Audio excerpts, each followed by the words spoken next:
A monopoly is the most imperfect form of competition. Some of its qualities include that it is one large firm, they have a unique product, there are high barriers to entry or exit, which make it difficult to enter the market or leave it. They are price makers, which means that they're allowed to set whatever price that they want, and they have some forms of advertisement. So the graph for monopoly is essentially the same as monopolistic competition, except that when you're drawing the marginal revenue and the demand line, you'll notice that there are actually two different lines. So let me label marginal revenue and demand. So because this is imperfect competition, this isn't the horizontal line that it usually is for perfect competition because they are the price makers. So next is going to be the marginal cost line right here. And then the average total cost line kind of swoops in like that, with the lowest point intersecting at the marginal cost. So wherever the ATC is located on this line, going either above demand or below demand will determine whether they are in profit or not. So a monopoly earning profit is going to look a little bit like this. You're going to have your marginal revenue down here and the demand right next to it, with your marginal cost going up like this. And then since it's earning a profit, the ATC is going to be below the demand line. So if it were somewhere right here per se, you could see where MC intersects MR.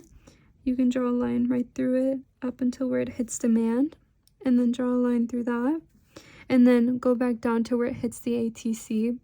And then if you draw a line right through there, you can see that this is the amount of profit that you are actually making. The deadweight loss for the monopoly shown here is this little triangle right here. And the socially efficient point is where the MC intersects the demand.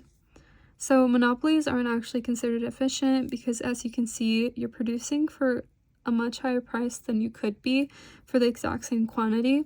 And it's also not the socially efficient point because that's it right here. So if the government wanted to regulate for zero economic profit, what it could do is that it could match the price to the ATC. So this little profit box would essentially just shrink as these two would be lined up in the same spot. And lastly, the consumer surplus is this triangle right here.